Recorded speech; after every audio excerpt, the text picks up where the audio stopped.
Women across Saudi Arabia have taken to the roads in defiance of a ban against female drivers. As part of a planned protest, women have been filming themselves driving around the streets of cities like Jeddah and Riyadh to attempt to force the government to lift the ban. The Islamic State forbids women to drive despite neither Sharia law nor the country's traffic regulations formally prohibiting it. This unique state of affairs has inspired some satirical protests too.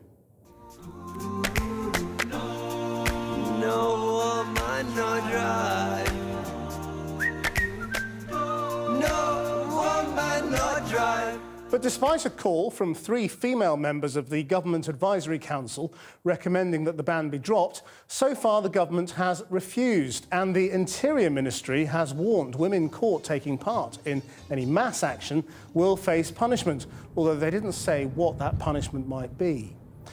Well, a little earlier, I spoke to Aziza Yousef and Madeha Ajroush, who were both part of today's action. And I began by asking Madeha if she had considered leaving the country because of the government's decision.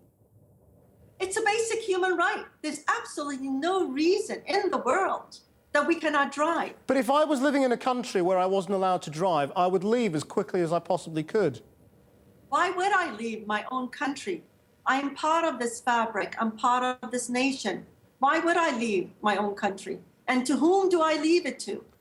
How typical are you and the people you know? I mean, can you give us any sense of the numbers of people involved? The people who signed the campaign were 16,500, and the petition was blocked 2 days after we started. So we collected about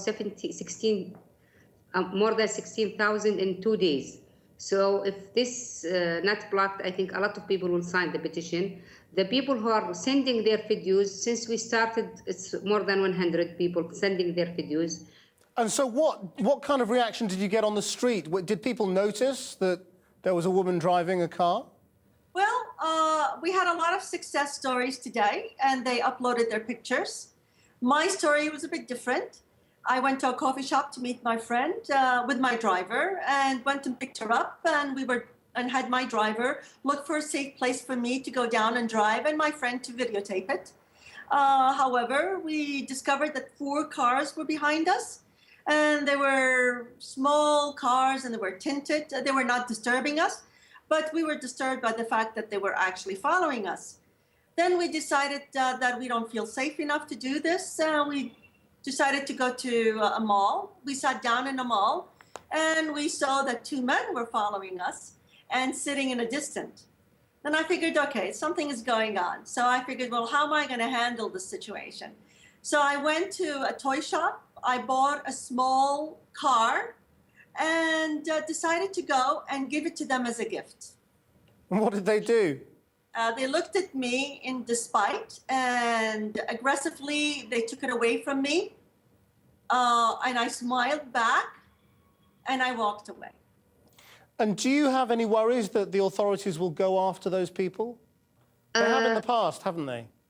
Yeah. Actually, since this morning, I have 2 cars are following me everywhere I go. I don't know if this is to make sure I don't drive, or this is from the police, or I don't know from where, but I have 2 cars following me everywhere I go. And why do you think they are against it? There is excuse that the road is dangerous and the lady cannot handle the road because of police and because of the one who is against. When do you think you'll get there? I have no idea. I have no idea. 2 of the leading women drivers campaigners today.